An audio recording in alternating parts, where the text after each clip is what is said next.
नमस्कार दोस्तों, स्वागत है आपका हमारे चैनल में। आपका दिन शुभ हो। और जो मित्र पहली बार हमारे चैनल पे आए हैं उनसे रिक्वेस्ट है चैनल को सब्सक्राइब करें, बेल आइकन दबाएं सो दैट ज्योतिष के माध्यम से आपको और अवसर मिले अपने जीवन को सुखमय बनाने का, सुख और सफल बनाने का। दोस्तों, हम इस सीरीज में हैं जहाँ पे हम बात कर रहे हैं पौराणिक कथाओं की और ग्रहों की। तो ग्रहों की पौराणिक कथाओं के माध्यम से बहुत ज्ञान आपको मिलता है। वो इंसाइट आपकी हेल्पफुल हो सकती है, आपके जीवन में कुछ अप्लाई आप कर सकते हो जिससे कुछ वैल्यू एडिशन आपकी ज़िंदगी में हो। जिन लोगों ने वो कथाएं नहीं सुनी, जो हमारी सीरीज़ की पिछली जो वीडियोस हैं 3 वीडियोस, वो अगर नहीं देखी तो नीचे इन्फॉर्मेशन में वो लिंक आपको मिल जाएगा जिसमें आप वो देखें, सो दैट आप इस पूरी कहानी को सिंक कर पाएंगे। और ये एक कॉन्टिन्यूटी में एक कहानी है। तो जैसे अभी बृहस्पति और शुक्र और बृहस्पति की कहानी हमने पीछे सुनी थी, जिसमें काफ़ी बड़ा पार्ट शुक्र का हमने डिस्कस किया था, आपको कहानी सुनाई थी। तो अब बताते हैं आपको बृहस्पति की कहानी की तरफ। और इसमें बृहस्पति, चंद्रमा और बुध और शुक्र और शनि, लगभग काफ़ी सारे ग्रह आएंगे, सूर्य मंगल भी, लगभग सारे ग्रह। तो दोस्तों, बृहस्पति यानी जो अंगिरा ऋषि के पुत्र जो जीव नाम से, जिनका बचपन का नाम जीव था, जिन्होंने साधना करी, जिन्हें बृहस्पति ग्रह का दायित्व दिया। यानी बृहस्पति ग्रह का दायित्व का मतलब है कि जो देवताओं के देव गुरु बने और देवताओं को शिक्षित करते थे, उनको प्रशिक्षित करते थे, उनको ज्ञान देते थे। तो एक जो मोक्ष वाली और सात्विक वाली जो फिलॉसफी थी, या जो मोक्ष वाली जो फिलॉसफी थी, उसके वो गुरु थे। और उसके अपोजिट में एक दूसरी फिलॉसफी थी जो संसारिक वाली फिलॉसफी थी, जो शुक्राचार्य जिसके दैत्य गुरु बने, जिसकी कथा हमने पीछे पढ़ी है। कहानी ऐसे बताती है कि देवगुरु बृहस्पति का उन्होंने विवरण दिया कि बहुत बड़े शरीर में है, कद काठी बहुत बड़ी है और काफ़ी मोटा तगड़ा शरीर है, बड़ा पेट है, त्रिपुंड लगाते हैं, चुटिया बांधते हैं, ब्राह्मण हैं, बहुत बड़ा उनका आकार है। तो वैसे अगर बृहस्पति का आप आकार भी अगर लेंगे, हमारे इस सौर मंडल में सबसे बड़े जो ग्रह हैं उनको बृहस्पति और शनि को सबसे बड़ा ग्रह मानते हैं। परंतु शनि भी एक वायु वाला ग्रह है। तो अगर सबसे बड़ा ग्रह एक्चुअली आप मानेंगे तो बृहस्पति को मानेंगे, और वो इतना बड़ा है कि जिसकी कोई तुलना हम पृथ्वी से नहीं कर सकते। तो आकार के माध्यम से बताया है कि बृहस्पति बहुत बड़े आकार वाले ब्राह्मण हैं और सात्विक ब्राह्मण हैं, और पढ़ाते हैं देवताओं के बच्चों को, और ज्ञान देते हैं, सात्विक ज्ञान, मुमुक्षा जगाने का काम, भक्ति जगाने का काम वो देते हैं कि किस तरह आप अपने आप को जान पाए, अपने आप को फ्री कर पाए, और काफ़ी अपने सात्विक रहते हैं।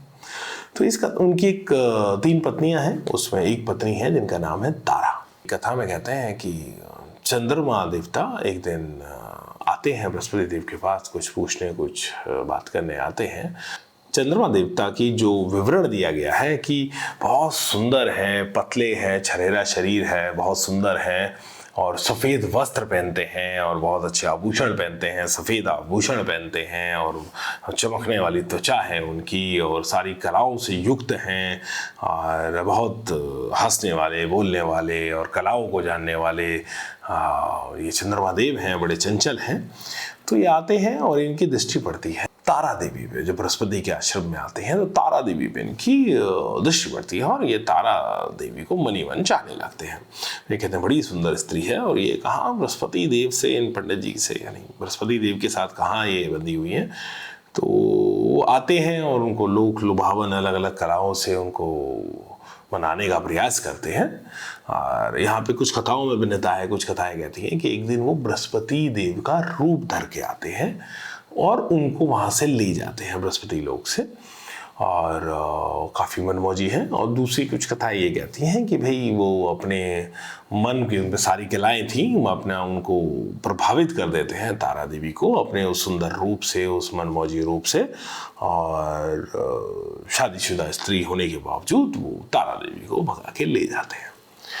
तो बृहस्पति देव आते हैं, बहुत क्रुद्ध होते हैं, बहुत क्रुद्ध होते हैं। तो वो देवताओं के, यानी जो हमारा सौर मंडल है उसके महामंत्री माना जाता है बृहस्पति को। तो वो महामंत्री भी हैं उस सौर मंडल के, और देवगुरु हैं, तो बहुत शक्तिशाली हैं। चाहते तो सीधा चंद्रमा की हत्या कर देते, परंतु वो राजा से बोलते हैं, अपने राजा से शिकायत करते हैं कि देखिए मेरी पत्नी को ऐसे चंद्रदेव भगा के ले गए हैं, या चंद्रदेव ने कुछ रूप बदल के मेरी पत्नी को ठग लिया है और आप मेरी पत्नी वापस दिलाइए। इस बीच बृहस्पति देव क्रुद्ध भी बहुत है, बहुत कुपित हैं, बहुत क्रोधित हैं। तो वो कहते हैं कि चंद्रमा तूने ये काम जो किया है, मेरी पत्नी को ले गया है, तो श्राप देते हैं, तू गल जाएगा, पारे की तरह गलता रहेगा। ठीक है, तो धीरे धीरे इधर चंद्रमा जी का शरीर भी गलना शुरू होता है। कहीं कुछ कोड़ आता है, कहीं कुछ आता है, शरीर उनका गलना शुरू होता है और तारा देवी को लेके भाग चुके होते हैं। कहीं उनको शरण नहीं मिलती, कहीं भी इधर जाते हैं उधर जाते हैं, शरण नहीं मिलती और उनको पता है उधर सूर्यदेव से उन्होंने शिकायत कर दी है राजा से, तो कोई मुझे शरण देगा भी नहीं और मैं कहाँ जाऊँ, मैं किधर जाऊँ। कहते हैं कि उनको एक ही जगह मिलती है और वो क्योंकि उनको उपचार की भी ज़रूरत थी, वो गल रहे थे, तो वो वापस एक जो रेबेल सबसे रेबेल है इस कहानी में, शुक्रदेव के आश्रम पहुँचते हैं, जो किसी से डरते नहीं, जिनके पास संजीवनी विद्या है। तो उनके पास पहुँचते हैं, शुक्रदेव से आश्रय मांगते हैं कि आप मुझे आश्रय दें और ऐसे ऐसे ये हो गया है और मुझे आश्रय दें, हम तो प्रेम करते हैं और मैं यहाँ से आ गया हूँ। तो शुक्रदेव का पहले भी बृहस्पति देव से विवाद आपको पता है, शुरू से ही चला आ रहा है। तो आश्रय देते हैं और वैसे भी उनके कोई शरण में आया है तो वो आश्रय देते हैं तारा को और उनको चंद्रमा को, तो दोनों वहाँ साथ साथ रहने लगते हैं।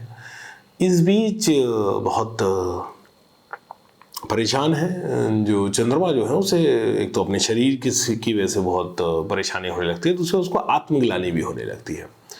तो आत्मग्लानि का मतलब कि उसको गिल्ट फील होता है और कहते हैं मैंने गलत किया है यार, बृहस्पति देव के आश्रम गया था, उनके गुरुजी के आश्रम, और उन्हीं की पत्नी पे मैंने ऐसे दृष्टि डाली, तो मैंने बड़ा गलत किया। वहाँ से वो पृथ्वी लोक पे आके एक जगह साधना करने लगते हैं, सोमनाथ, जहाँ पे आपने सोमनाथ शिवलिंग है, वहाँ पे चंद्रमा देव अपनी साधना करने लगते हैं और ये चाहते हैं कि इस श्राप से मुक्ति हो, भगवान शिव की साधना करते हैं।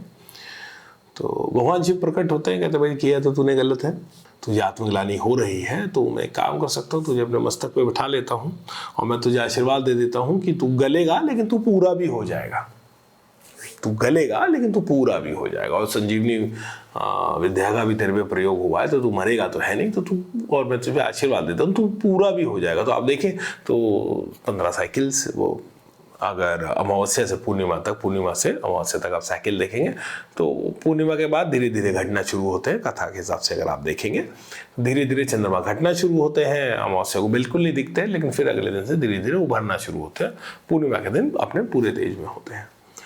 तो और इसमें एक और चीज़ देखने को मिलती है, यदि बृहस्पति और चंद्रमा का कोई संबंध हो, युति हो, तो इंसान बहुत जल्दी गिल्ट फील कर सकता है। अगर वो कुछ गलत करे, उसके हाथ से कुछ गलत हो जाए, मुंह से कुछ गलत हो जाए, तो बहुत जल्दी गिल्ट फील कर जाता है वो। इस चीज़ को भी आप देखिएगा, बड़े अवेयर होते हैं वो अपने, और उनको गिल्ट फील होता है तो उसके लिए माफ़ी मांगते हैं बहुत जल्दी से, और वो गिल्ट की फीलिंग उनको बहुत परेशान करती है। इसको आगे कभी डिस्कस करेंगे। तो उधर तारा देवी और शिव जी कहते हैं जाके बृहस्पति देव से माफ़ी मांगो भाई, बृहस्पति देव से माफ़ी मांगो। उधर सूर्यदेव ने भी मंगल, जो उनके सेनापति थे, मंगल देव को भेज रखा होता है कि भाई ढूंढो उनको। वो तो देवगुरु यानी दैत्य गुरु शुक्राचार्य के आश्रम में चले गए थे, ब्राह्मण पे वो क्षत्रिय हाथ नहीं उठाते, तो उन्होंने छोड़ दिया था। तो उधर मंगल देव भी मिलते हैं, कहते चलो भाई बृहस्पति देव के पास अब तुम्हारी पिटाई करेंगे, चलो वहाँ पे बृहस्पति देव के, अगर वो माफ़ कर देते तो ठीक है। कहते हैं कि चंद्रमा जी माफ़ी मांगते हैं और वो उनको माफ़ कर देते हैं। उससे पहले वो आश्रम जाते हैं वापस शुक्राचार्य जी के, और देखते हैं तो तारा देवी को एक पुत्र भी हो चुका है जिसका नाम है बुध, जिसको मरकरी प्लेनेट बोलते हैं। तो बुद्ध भी हो चुका है, शुक्राचार्य जी के आश्रम में है और वो वहाँ शिक्षा प्राप्त कर रहा है। वहाँ पे शनि भी है जो सूर्य का पुत्र, अगर किसी ने स्टोरी नहीं देखी तो पहले स्टोरी देख सकता है। सूर्य पुत्र शनि भी अपने घर से रेबेल होकर निकल गए थे और उनको भी शुक्र ने ही आश्रय दिया था। तो वहाँ पे बुद्ध जो है वो शनि के साथ उसी आश्रम में, शुक्राचार्य जी के आश्रम में पढ़ रहा है।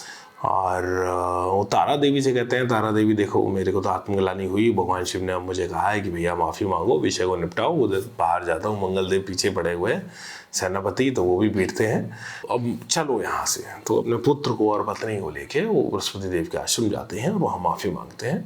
बृहस्पति देव उनको माफ़ कर देते हैं, ठीक है मैं तुम्हें क्षमा करता हूँ और तुम्हें मैं माफ़ कर देता हूँ। ठीक है भाई, बड़ा दिल है बृहस्पति देव का, जैसे क्या है कि बड़ा दिल है। तो आप देखते हैं काइंडनेस एक बृहस्पति में बहुत ज़्यादा होती है, जेनरोसिटी, काइंडनेस। और वो कहते हैं भाई तारा मेरी पत्नी है और मैं अपनी तारा पत्नी को स्वीकार करता हूँ, परंतु इस पुत्र से मेरा कोई लेना देना नहीं है। बुद्ध से, इस पुत्र से मेरा कोई लेना देना नहीं है, मैं इस पुत्र को स्वीकार नहीं कर सकता। तो सही कह रहे हैं। वो पत्नी को लेके चले जाते हैं। उधर चंद्रमा जी कहते हैं बेटा तुम मेरे साथ रहो। बुद्ध कहता है भाई तुम्हारे साथ रहना तो बड़ा रिस्की है। चंद्रमा देवता जी तुम तो बड़े मनमौजी हो, मन का कारक चंद्रमा को बताया गया है। तुम्हारे चक्कर में मेरा लाइफ खराब हो गई, मेरी माँ चली गई, मुझसे अलग हो गई, ना मुझे मेरा वो पिता स्वीकार रहा जो मेरी पत्नी का, जो मेरी माँ का पति है, और ना तुम्हारे साथ मैं क्या रहूँगा। वापस अपना शुक्राचार्य के आश्रम में चले जाते हैं।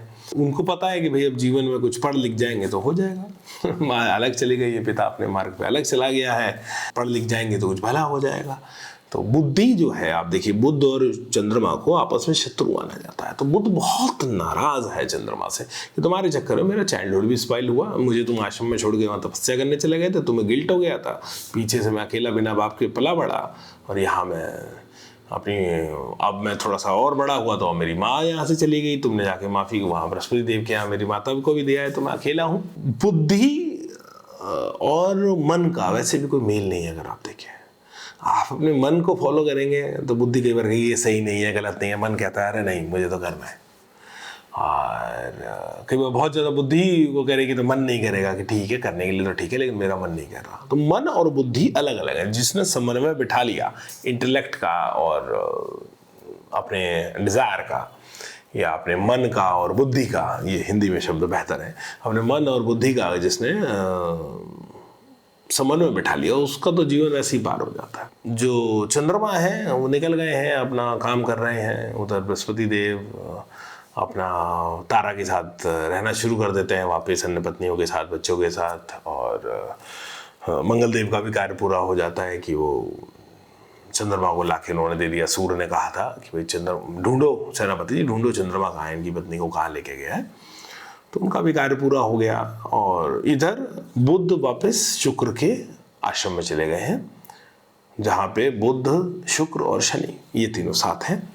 तो ये एक ग्रुप आप यहाँ देखेंगे कि यहाँ पे एक ये ग्रुप बनता है, बुद्ध का, शुक्र का और शनि का एक मैत्री बनती है। उधर आप देखेंगे तो बृहस्पति, सूर्य और मंगल, सूर्य राजा है और मंगल उनके सेनापति हैं। चाहे उनका बेटा गया, चाहे बृहस्पति का कुछ हुआ, मंगल कार्रवाई करते हैं। तो सूर्य राजा है, मंगल सेनापति है, उनके साथ रहते हैं। और जो उनके दूसरे जो उनके मंत्री हैं या एजुकेशन मिनिस्टर मान लो आप, सलाहकार हैं, बृहस्पति देव, उनका तीनों का एक ग्रुप बन गया है। और जो चंद्रमा है वो दोनों के मध्य में रहते हैं, दोनों के मध्य में। हालांकि शुक्र ने उनकी बहुत हेल्प करी है तो उधर, लेकिन वो बृहस्पति के सामने भी झुक के रहते हैं, तो दोनों के मध्य में है। तो अगर आप कभी ग्रह मैत्री देखेंगे, नैसर्गिक ग्रह मैत्री, और आपको ये कथाएं याद रहेंगी जो आपने सीक्वेंस में सुनी है, तो आप देखेंगे एक ग्रुप है जो बृहस्पति, सूर्य, मंगल का है, जो आपस में तीनों परम मित्र हैं। दूसरा ग्रुप है जो शुक्र, शनि और बुध का है, जो एक तरफ पड़ रहे हैं एक, और इनका आपस में इनका एक ग्रुप है। और चंद्रमा दोनों के साथ सम है, ना वो इसका शत्रु ना उसका शत्रु, ना इसका मित्र ना इसका मित्र। तो एक तरह से आप देख लीजिए दो गैंग हैं जो राइवल हैं, या दो अलग अलग ग्रुप्स हैं, दो अलग अलग शक्तियां हैं जो प्रेजेंट कर रही हैं। कहानी के माध्यम से रहेंगे तो जीवन भर आपको याद रहता है, जीवन भर आपको याद रहेगा कि अच्छा भाई ये कथा के हिसाब से ये एक ग्रुप बन गया था और ये एक दूसरा ग्रुप बन गया था। और इसमें आगे समझेंगे किस तरह से आप क्या निकाल सकते हैं।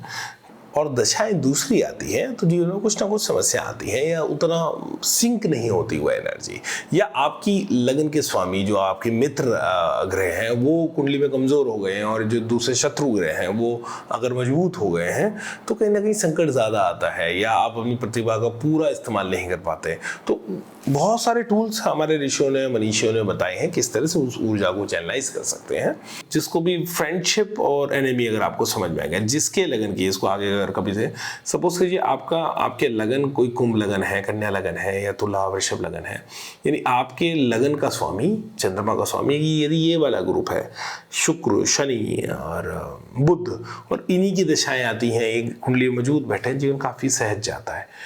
और अगर आपकी कुंडली का स्वामी कोई मंगल है, बृहस्पति है, सूर्य है, उन्हीं की दशाएं आती हैं, वो ग्रह मौजूद बैठे हैं तो बहुत अच्छा जाता है।